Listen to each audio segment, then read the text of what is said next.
प्रश्नकर्ता का नाम लेने की आवश्यकता नहीं है।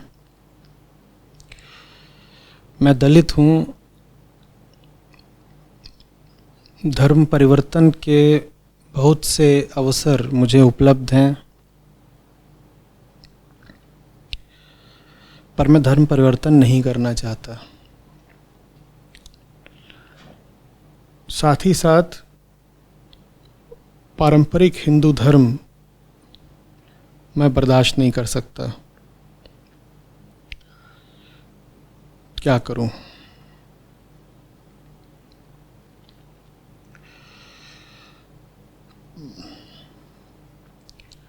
दिक्कत सारी ये है कि आपको दो ही विकल्प दिख रहे हैं कि या तो सनातन धर्म की धारा से अलग हो जाओ या पारंपरिक धर्म निभाओ। इन दो के अलावा आपकी दृष्टि में कोई तीसरा है नहीं। बस यही सारी समस्या है। अब कहते हैं, अगर आपके शब्दों में कहूँ कि या तो दूसरे धर्म हैं, पंथ या मजहब, या पारंपरिक हिंदू धर्म है जिसमें जातिवाद है,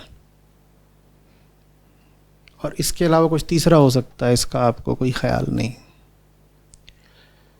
वास्तव में हिंदू धर्म को तो हम जाति से बिल्कुल जोड़ कर ही देखते हैं, जैसे हिंदू धर्म के केंद्र में जाति बैठी है।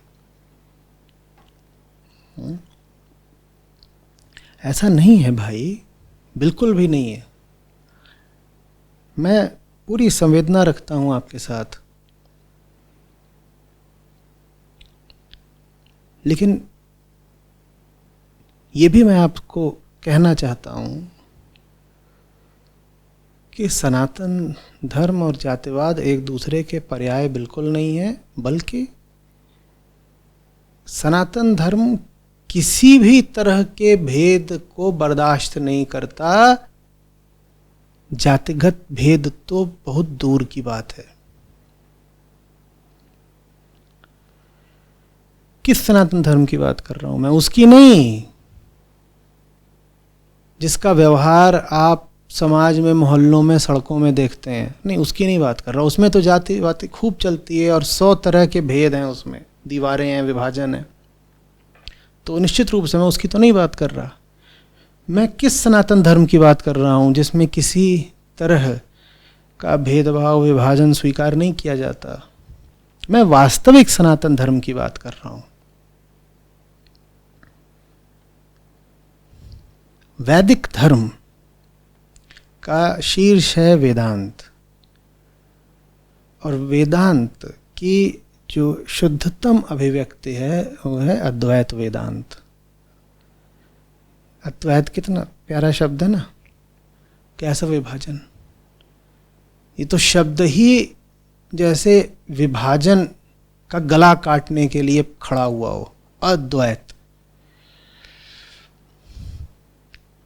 ये भी नहीं बोल रहा कि सत्य एक है, वो कह रहा है जहां दो है उसको काट रहा हूं मैं। अद्वैत तो ये भी नहीं कि विभाजन मना किया गया है। पता है कि विभाजन तो होगा, क्योंकि इंसान की फितरत ही ऐसी होती है, हमारी जन्मजात वृत्ति ही ऐसी होती है कि हम 100 तरह की ऊंच नीच वगैरह बनाएंगे ही बनाएंगे। ये अच्छा, ये बुरा, ये बढ़िया, ये गलत, ऐसा वैसा। उन्हीं सब चीजों को काटने के लिए है अद्वैत। मैं स्वागत करता हूं। शिविर तक तो आ ही गए हो, अब सत्य तक आओ। उपनिषदों से जुड़ो और फिर बताओ मुझे कि वहां कहां है किसी भी तरह का भेदभाव। प्रशंसा करता हूं मैं आपकी कि आपके भीतर जो क्षोभ है जाति व्यवस्था के खिलाफ, और आपने दुर्व्यवहार सहा होगा, पक्षपात बर्दाश्त किया होगा, हो सकता है अपमान भी झेलना पड़ा हो जीवन में कुछ अवसरों पर। उन सब पीड़ाओं के बाद भी आपने अपने मन का हाल यहाँ पर खोल कर रख दिया। जीवन में जो कुछ चल रहा है आपने साफ साफ बताया। मैं आपकी प्रशंसा भी करता हूँ और अब आपको आमंत्रण देता हूँ कि आगे बढ़िए और उपनिषदों में प्रवेश करिए। इतना भरोसा मैं पहले ही दिला दूं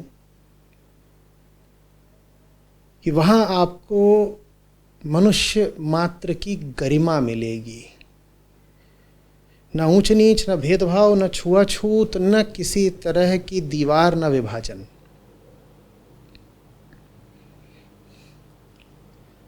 जितने विभाजन है वही तो मिथ्या है। अभी कल हम निरालम उपनिषद का पाठ कर रहे थे और शिष्य ने पूछा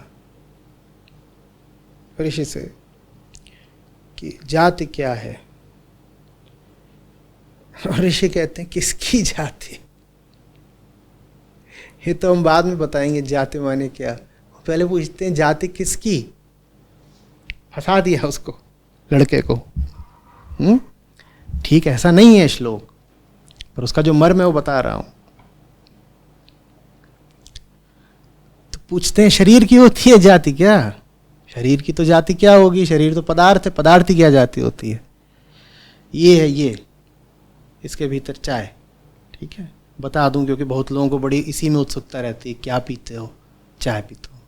तो ये चाय, इसमें क्या है, इसमें अणु है, अणु। ठीक, ये क्या है, ये एक इलेक्ट्रॉनिक डिवाइस है। इसमें भी क्या है, इसमें भी अणु है। ये क्या है, कागज है। ये क्या है, खाल है। इन सब में क्या है, ये पदार्थ है। इनकी क्या जात हो सकती है, इनका तो तथ्य एक है। ठीक है ना, इनका तथ्य है अणु, परमाणु। उसके और नीचे अगर चले जाओगे तो क्वार्क्स, वेव्स, और छोटे छोटे होते हैं सब एटॉमिक पार्टिकल्स, ये सब मिलेंगे। वहां जाति क्या हो सकती, कौन ऊंचा कौन नीचा। उसमें तो जितना नीचे जाते जाओगे जो भी चीज़ है वो और टूटती जाएगी और एकदम फंडामेंटल पार्टिकल्स उसमें निकलते जाते हैं। बताओ जात कहाँ आएगी। तो ऋषि कहते हैं शरीर की तो कोई जात होती नहीं, खून की जात नहीं होती। खून की जात होती तो ब्लड बैंक में अलग अलग जातियों के अलग अलग खून रखे होते भाई, और गलत जाति का खून गलत जाति को चढ़ जाता तो मौत हो जाती। जैसे RH+ RH- होता है, या फलाना होता है B+, और ये सब होता है ना। इसमें अगर ये होती हैं जातियाँ, ये होती हैं कि भाई जैसे हमको पता है कि आम तौर पर अब कार्बन का रिएक्शन सीधे सीधे आयरन से नहीं होगा, ऑक्सीजन का हो जाएगा आयरन से। इसी तरीके से फलाने आदमी को फलाने ही खून चढ़ेगा। लेकिन वो जो खून चढ़ता है वो इस हिसाब से नहीं चढ़ता कि ब्राह्मण का खून है, कि वैश्य का खून है, कि दलित का खून है। वो तो बिल्कुल दूसरे ही आधारों पर चढ़ता है। तो पदार्थ की ऐसी प्रकृति है। ऋषि कहते हैं पदार्थ की तो माने शरीर की तो होती नहीं जाती। इसी तरीके से आत्मा की क्या जाति होगी, क्योंकि आत्मा तो अजात है। जाति का तो मतलब ये है कि जो चीज़ जन्म के साथ आए। जात माने जिसने जन्म लिया हो, और आत्मा क्या है, अजात है। जाति तो वो चीज़ है जन्म के साथ आती है, आत्मा तो अजात है। जैसे अमर है और अजात है, दो बातें। तो कहते हैं किसकी जाति, फिर कहते हैं तो प्रकट सी बात है ना, ये तुम्हारे व्यवहार में प्रयुक्त प्रकल्पना मात्र है जाति। इसी तरीके से अन्यत्र भी अनेक जगहों पर ऋषि जाति वगैरह का पूर्ण खंडन करते हैं। वो न भी खंडन करें तो भी उपनिषदों की पूरी धारा ही तुमको बता रही है कि आत्मा हो तुम, देह नहीं, मन नहीं, भाव नहीं, प्राण नहीं, इंद्रियां नहीं, अहम नहीं, आत्मा मात्र हो तुम। आचार्य शंकर ने निर्वाण षटकम कहा, उसमें देखना जरा कि तुम्हारी किन किन पहचानों को नकारा गया है।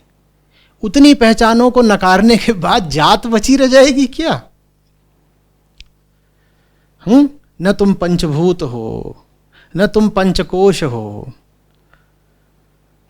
न तुम ज्ञानेंद्रियां हो, न तुम कर्मेंद्रियां हो, न तुम स्त्री हो, न तुम पुरुष हो,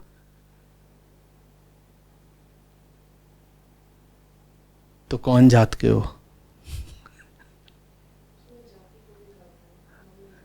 बस, तो जाति बची कहां?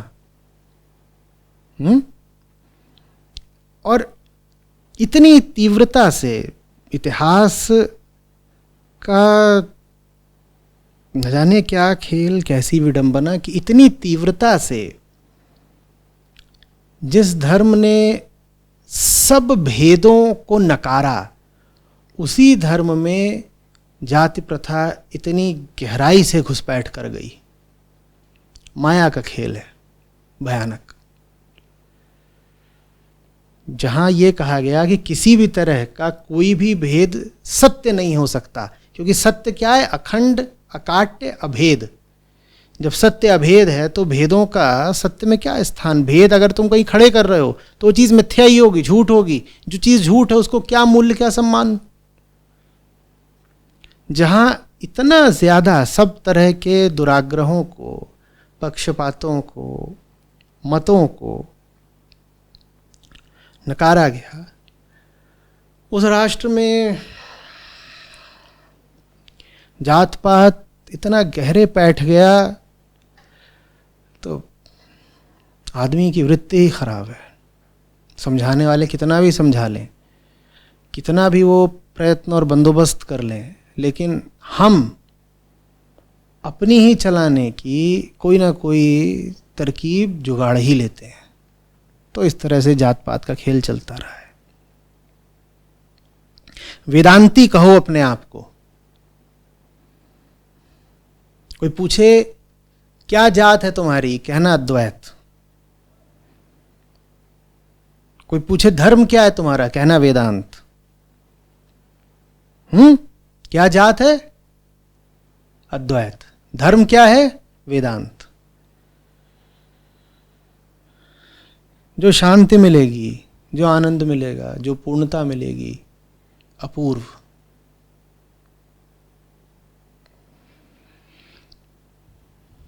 ये तो छोड़ दो फिर कि कोई तुम्हारे साथ दूसरा आकर के भेदभाव करेगा। तुम ऐसे हो जाओगे कि दूसरा कोई कुछ भी कहता रहे या करता रहे, तुम पे कोई फर्क पड़ने नहीं वाला। आत्मा की हम बात कर रहे हैं ना,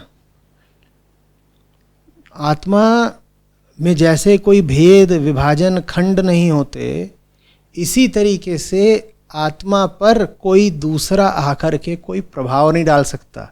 आत्मा को चोट नहीं लगती, आत्मा में विकार नहीं आते। कुछ भी हो जाए, कैसी भी स्थितियां हो जाए, आत्मा में दोष नहीं उत्पन्न होते। तो कोई कुछ भी करता रहेगा तुम्हारे साथ, वेदांत की कृपा से अगर आत्मस्थ हो गए तुम, तो तुम पर कोई असर नहीं पड़ेगा। तो वेदांत है धर्म, अद्वैत है जात। या और कोई अगर पूछ ही रहा हो जात और तुम्हारा थोड़ा सा मन भी हो मजाकिया परिहास करने का, तो कहना हम अजात हैं। आत्मा का ही दूसरा नाम होता है अजात। तो कोई पूछे का जात है, तुम कहना अजात। आत्मा है हम, अजात।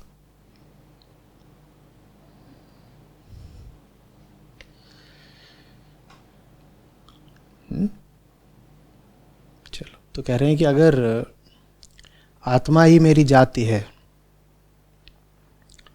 तो मैं किसी से संबंध किस आधार पर रखूं? क्योंकि आत्मा तो असंग होती है, आत्मा तो किसी से संबंध रखती नहीं। आत्मा तुम्हारी असली जाति है, लेकिन तुम्हारा जीवन अभी असली हुआ कहां है? आत्मा तुम्हारी सच्चाई है, पर अभी तुम उस सच्चाई में जी नहीं रहे हो ना। तुम उस सच्चाई की जगह अभी एक कल्पना में जी रहे हो, जिस कल्पना में तुम एक शरीर हो, तुम्हारे चारों ओर एक जगत है, जिस जगत से उस शरीर को कुछ फायदा नुकसान हो सकता है। हम इस कल्पना में जी रहे हैं। हम आत्मभाव में कहां जीते हैं? नहीं जीते ना। तो फिर हमें संगति कैसी करनी चाहिए? जो हमें आत्मभाव की ओर ले जा सके, यही कसौटी है। संगति उसकी करो जो तुम्हें देह भाव से की जगह आत्म भाव की ओर ले जा सके। बस ऐसे करना है। आत्मा असंग होती है, लेकिन तुम अभी आत्मा तो नहीं। आत्मा तुम्हारे लिए थोड़ी दूर की कौड़ी है।